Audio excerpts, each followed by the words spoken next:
united in this place of prayer, each individual soul joined in a community of worship. One God.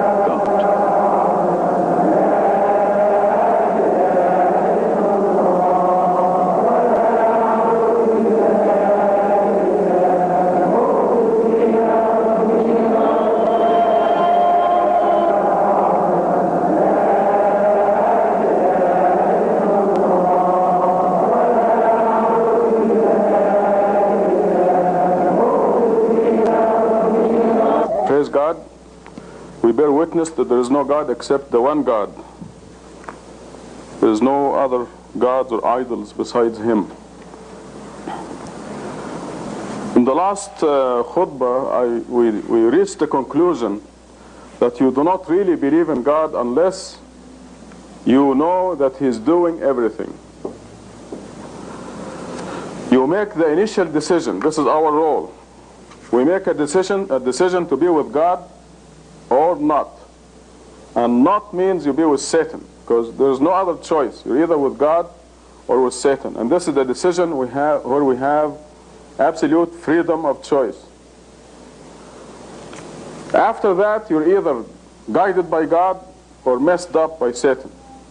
But the ultimate doer of everything is God. And everything is happening in accordance with God's will.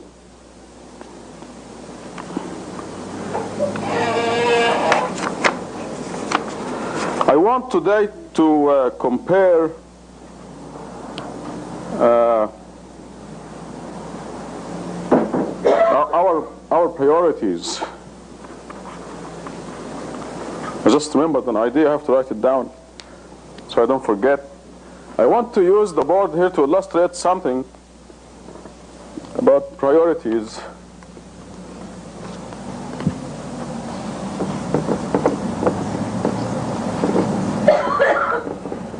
Most people do not know who they are. We recognize now the human being as consisting of two entities. Just to make it very simple, the body and the soul. Okay. The body goes on for, let's be optimistic, about 100 years. And then it dies, becomes nothing. The soul is the real person, the real you. This is the real person right here. And it goes on for eternity. The body has requirements, and the soul has requirements.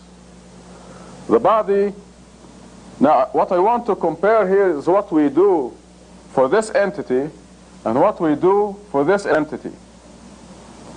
For this entity, people start with the infant. The infant is given milk and nourished, given shots, painful shots, and growing pains, and teething. And then they go to school, the body goes to school. You know, you have to go to school, right? If you want to be, there's a commercial on the radio and TV now by, what is the name of that comic cat? Garfield. Garfield. He said, if you want to be a fat cat, go to school. Go to college, I think he said. So you go to school and you take tests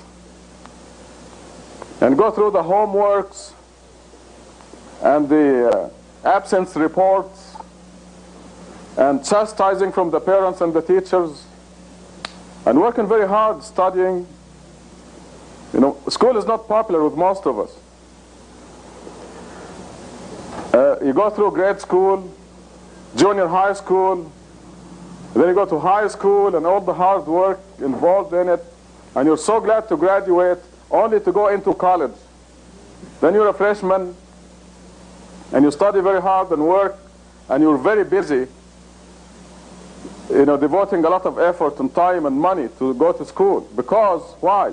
Because this body, you want it to dress nicely, you have good clothes, and you want to buy a house, preferably in the foothills,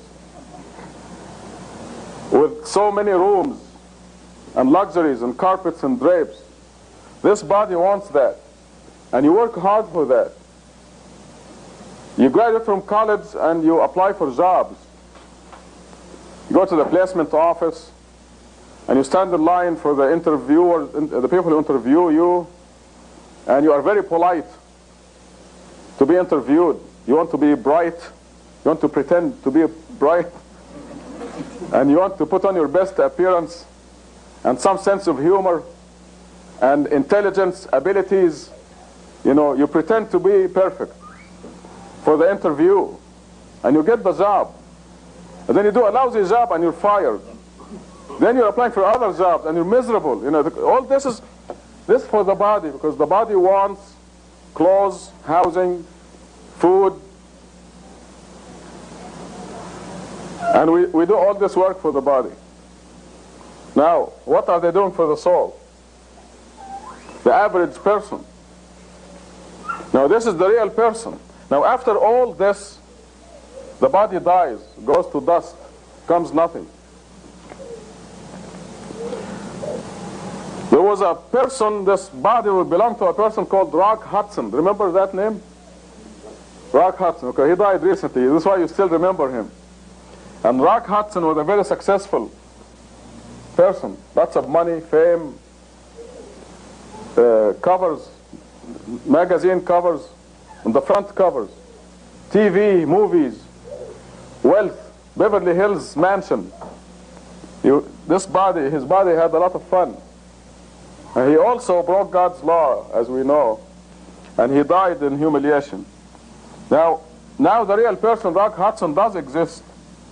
The real person. What did he do for this body, and what did he do for this? What did the fame and money bring him? What was the value of the fame and the money that he accumulated? Remember George Liberace? The glitter, the suits that he was wearing, and the showmanship and the clapping, the people clapping for him, the performances he gave, and how many millions of dollars he made. But how much does he, the real person, have? At the end, the mortician was afraid to touch him because of the virus, AIDS virus. Rockefeller, any of them. So the body, people work very hard for this entity here. And what do they do for the soul? This is the question. What I'm trying to bring out is rearranging our priorities, or putting our priorities in perspective. What are we doing for the soul? What does the soul need? The soul needs worshiping God alone. This is the first step, because the soul is part of God in any way you want to look at it, because God said, I blew into Adam from my spirit. So the soul needs to worship God alone, and then it needs food, nutrition. The 5 daily meals, the 5 prayers are needed. You need fasting. People like Rock Hudson, for example, he put himself in the service of this body. He was serving this body. Whatever the body wants, he gave it. But he neglected himself. And if the soul was this size when he started, it is still this size now. Didn't grow, he didn't feed his soul. His priorities were mixed up. I'm using a real person as an example, because here's a person who attained fame and fortune.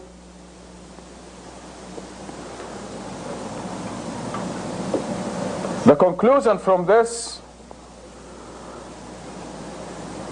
is that anything that we do that is not developing our soul is a waste of time. If you do anything that has nothing to do with God, is a waste of time.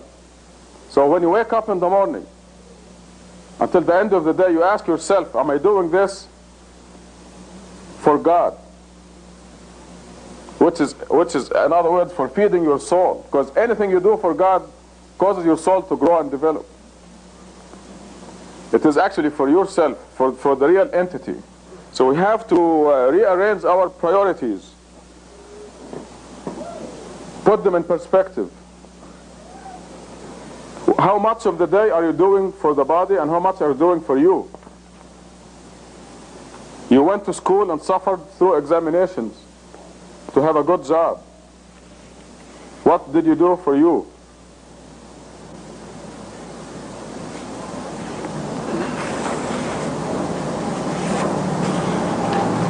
By the way, the 100 years compared to infinity is 0. So this is the proportion that you should do for yourself and for your body. You should do 0 for your body. And you should do 100% for you. It is not intelligent otherwise. Because this is 0. It's going to be nothing. So you have to put this in the service of you.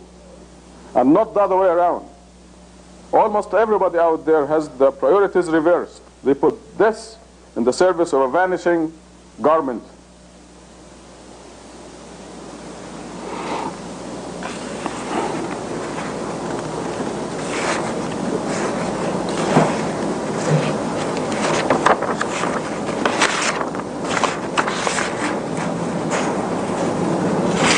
Tubu ila Allah, repent.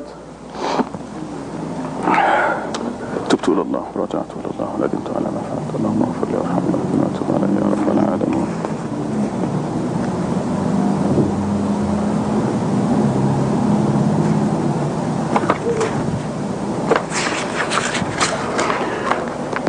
الحمد لله وأشهد أن لا إله إلا الله وحده لا شريك له. From this diagram, I want to move on to comparing the believer, a Muslim, one who submitted to God, and a regular person.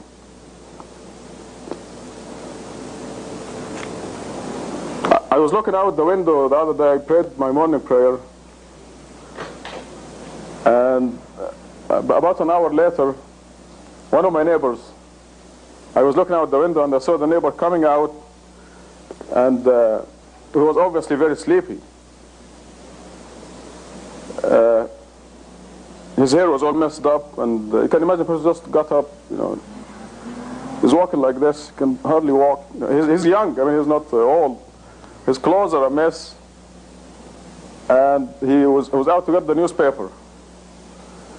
Now, a Muslim wakes up in the morning, the first thing he says or she says, Bismillah ar-Rahman ar-Rahim, La ilaha illallah, wahdahu la sharika lah. The first thing a person says. Remember, we pledged this in one of the khutbahs. The first thing you get, I hope you didn't forget. We do forget once in a while. But the first thing when you get up in the morning, Bismillah ar-Rahman ar-Rahim, in the name of God, La ilaha illallah wahdahu la sharika lah. Because this is what you will do when you get up on the day of resurrection. Whatever you say every morning. And I have to repeat what the most people say when they get up in the morning and they look in the clock and it is Osh. And that's what they will say. That's exactly what they say on the day of judgment when they get up in the morning. Osh. Because usually they are up late, you know, they get up, they turn the alarm off and go back to sleep.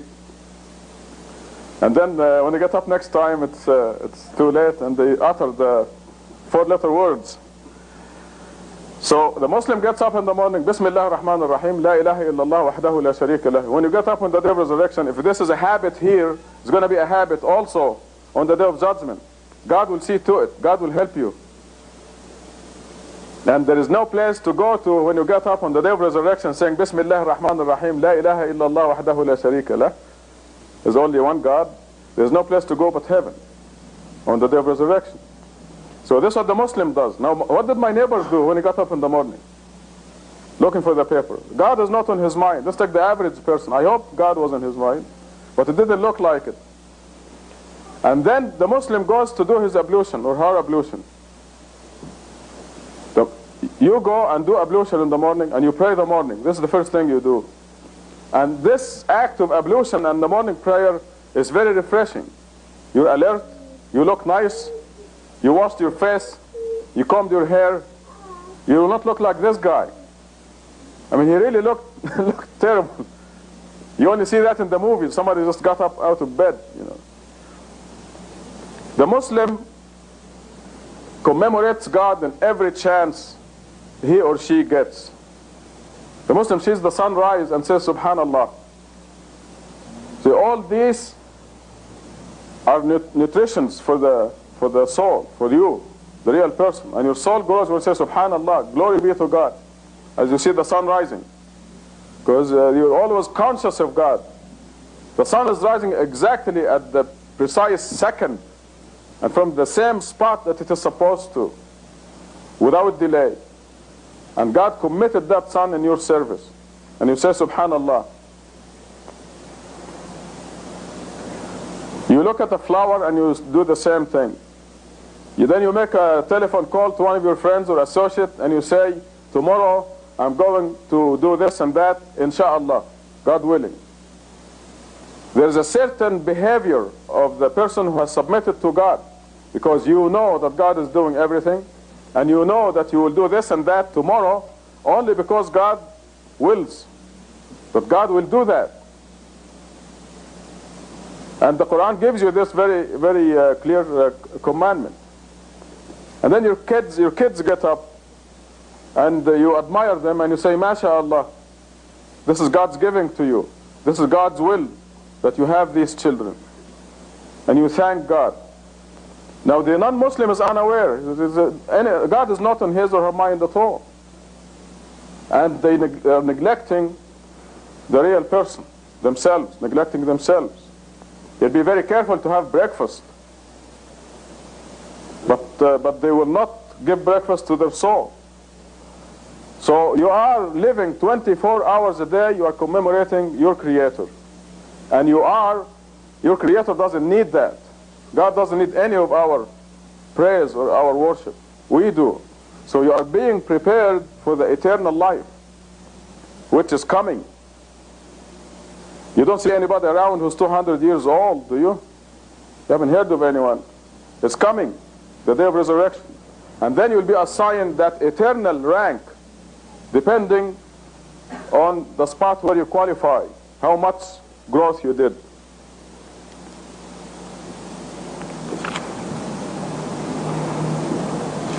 So far I talked about rearranging the priorities, or putting the priorities in perspective, and how much time we devote to your soul, how much time, the real person, and how much time you give to your job and your boss and your family and so on. Strictly, you can give time to your family in the cause of God. Our priorities must be in perspective. This is why you are here, for the Friday prayer. You dropped all business and you are here for the Friday prayer. This is the correct priority. Anytime you are not here on Friday, you're out of God's grace. It's a commandment for every Friday. You drop all business and you go to the Friday prayer. And God associates this with business and profit. And God says it is better for you to drop business. Because God runs the world, God is doing everything. And when you drop your business and go to the Friday prayer as God commands you to, God will see to it that you make more money, more profit. And you don't care, but it will come. Rearranging or putting our priorities in perspective. I'm going to read a couple of verses from the Quran that deal with this subject of priorities. In Surah 18, starting at verse 45, it says, "Cite for them, A'udhu billahi minash shaitanir rajim. I seek refuge in God from Satan. Bismillahir Rahmanir Rahim, in the name of God." It says, cite for them the example of this world, like sending water from the sky that causes plants to grow on the earth and then turns to hay, blown away by the wind. This is this world. This is the example of this world in verse 45 of Surah 18. The plant grows, it is strong. You see all those flowers out there? They're very nice. Watch them. They're going to turn into dry, something like hay, and they blow away. In fact, the time will come and you will say, want to remove the stuff from here. It's going to be dry and shriveled. And this is how this world is. The next verse, it says that money and children are the beauty of this life, or the adornments of this life. This is what are the good things of this life. Money and children. In Arabic, al-mal wal-banuna zinatul hayat ad-dunya. And I've heard many people, they say, God says that money and children are the adornment of this life. I have lots of children. Where is the money?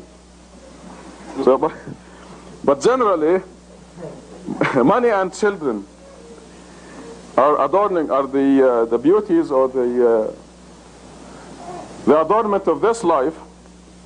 And then the rest of the verse says, however, the eternal righteous works, وَالْبَاقِيَاتُ الصَّالِحَاتِ in Arabic, that the righteous works that last forever, we're talking about the real person here, are far better for you.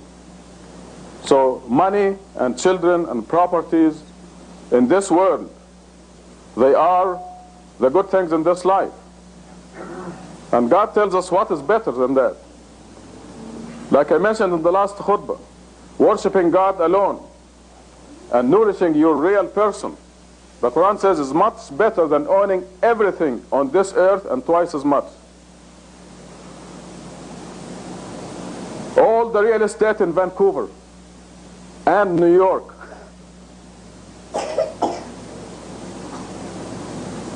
all the real estate in the whole world, all the oil, the gold, the diamonds, believing in God alone and feeding, nourishing your real person is much better, when you have the right perspective, is much better than owning everything on earth and twice as much.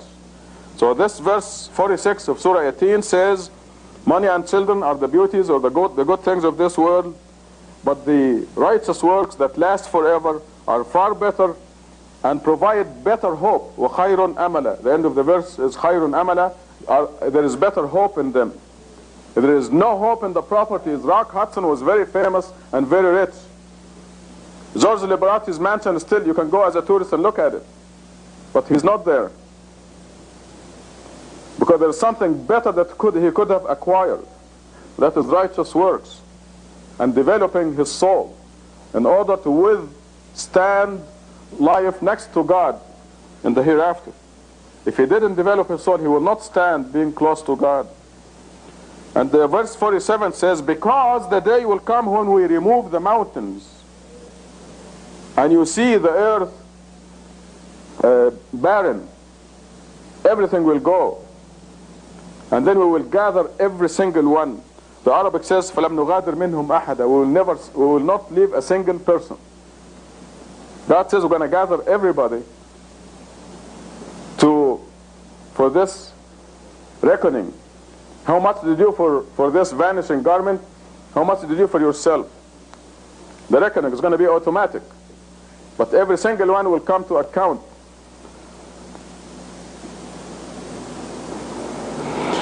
The next verses go on and describe why the righteous works and feeding your soul is the number one priority. That when you do anything else, it's a waste of time. Anything else that does not develop your soul is a waste of time. And missing a Friday prayer, I'm missing this because you're all here. When you miss a Friday prayer for any reason, it's a terrible, terrible loss. Because being once a week a congregational prayer which you meet your brothers and sisters, and it's a commandment from God to do this. When you miss it, you miss a lot. I mean, I cannot put it in billions of dollars. We have to we always remember the right perspective. And the advice in Quran is to commemorate God 24 hours a day. Every chance you get, you can turn your work into worship. Yeah, you can take the mail from the fellow. Open it. He has a express mail thing. And I need it. Bring it. These are papers that I need. It's 1 o'clock, so I'm going to read some material and it's some kind of a quiz. I want you to find out, to think where it is from, okay?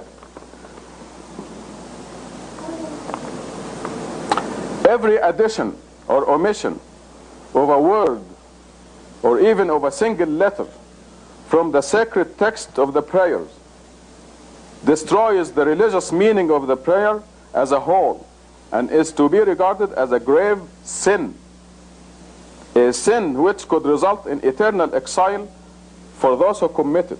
Remember, there are certain statements in the Quran that says, وَيْلٌ لِلْمُصَلِّينَ, woe to those who are doing their prayer. I mean, those are people who are doing their prayer, but they end up in the negative because they are heedless of their prayers or because there are other reasons. So you must make sure that your prayer is perfect. Your salat, your contact, I'm not talking about supplications. I'm talking about your contact prayers. It is a recognized statement in the Quran, وَيْلٌ لِلْمُصَلِّينَ, woe to those who are doing their salat prayer, الَّذِينَ هُمْ عَنْ صَلَاتِهِمْ سَهُونَ, who are heedless of their prayers. They are not aware or they are neglecting something. Let me read this again. And I wanted to apply it to our contact prayer here. See, Barry is visiting us for the first time and he will wonder, why do we do the prayer in Arabic? And why this particular prayer, for example? And all of us ask this question. In fact, it's going to come up. So let me read this again.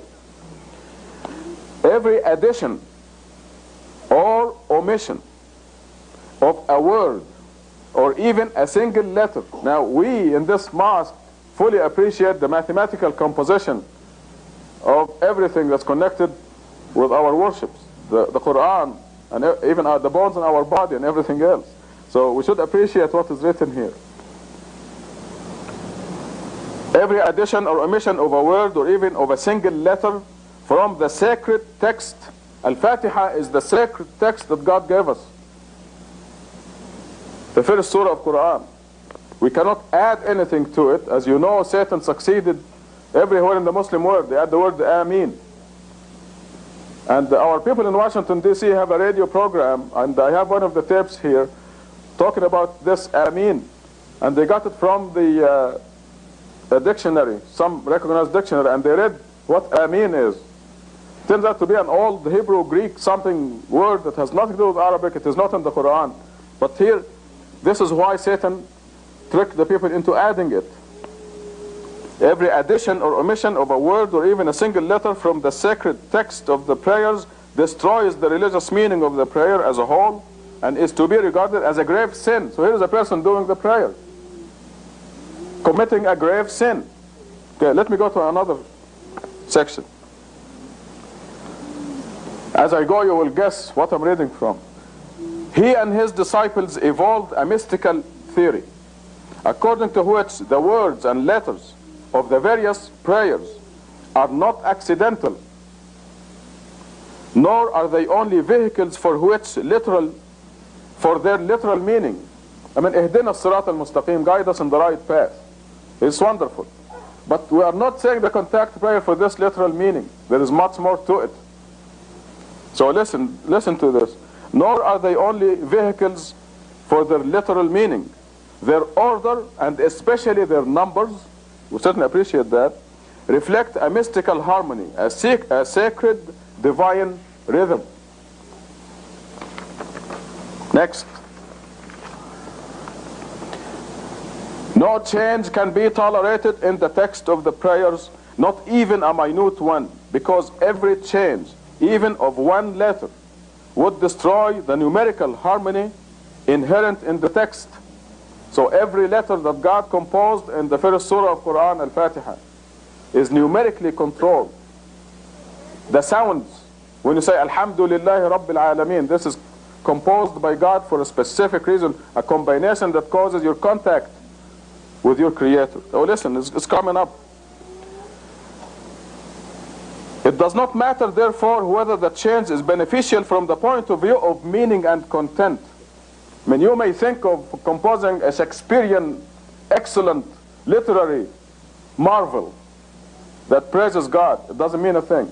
Forget it. It is not the meaning we're after. It's the numerical composition and the sounds. For this level of meaning is not the most important one in the prayers.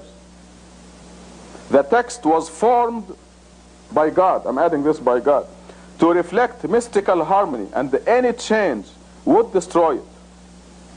The second point here is the liturgy, that is the contact prayers, Al-Fatiha. The liturgy received new importance and new meaning within the framework of religious practice after discovering the numerical importance of it. A completely new dimension was added in this way to the daily prayer service. It stopped being just a reciting of requests and praises of God in ancient formulas, Arabic, for example, and became a vehicle for becoming a participant in a mystical divine harmony. The prayers suddenly received a new depth of meaning and importance, which was undreamed of in the 1,000 years that had passed since they were formulated. Next.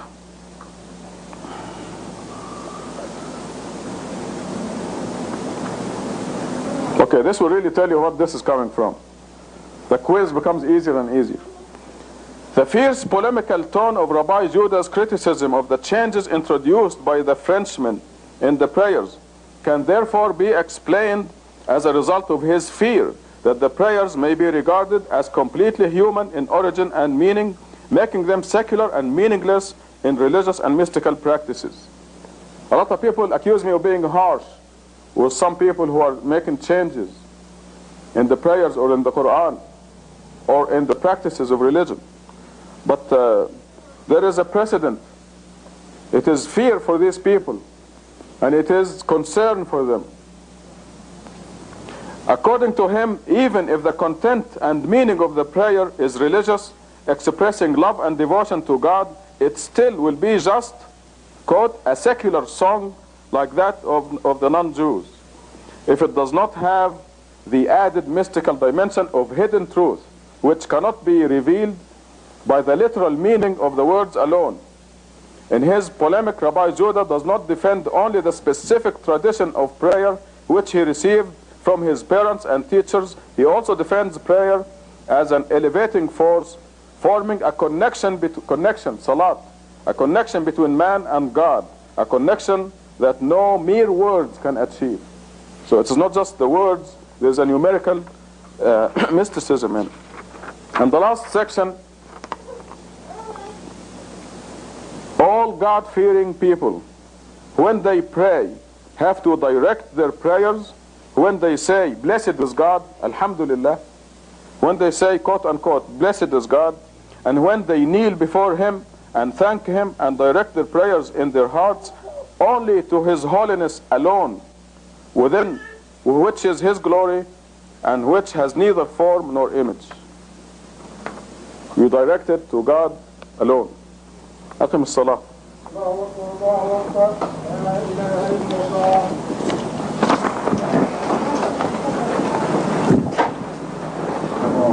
بسم الله الرحمن الرحيم. الحمد لله رب العالمين الرحمن الرحيم مالك يوم الدين إياك نعبد وإياك نستعين اهدنا الصراط المستقيم صراط الذين أنعمت عليهم غير المغضوب عليهم ولا الضالين. الله أكبر. سمع الله لمن حمده. الله أكبر.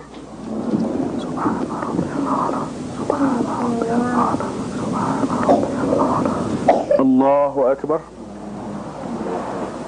الله أكبر.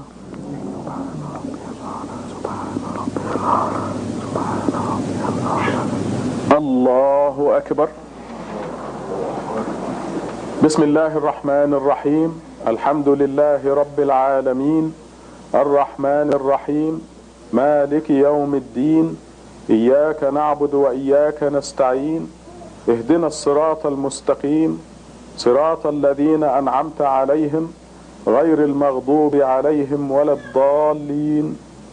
الله أكبر.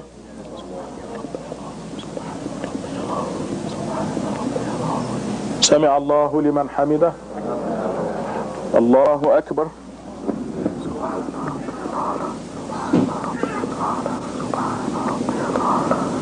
الله أكبر. الله أكبر.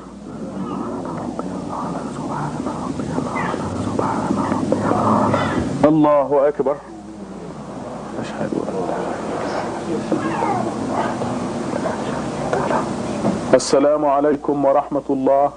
السلام عليكم.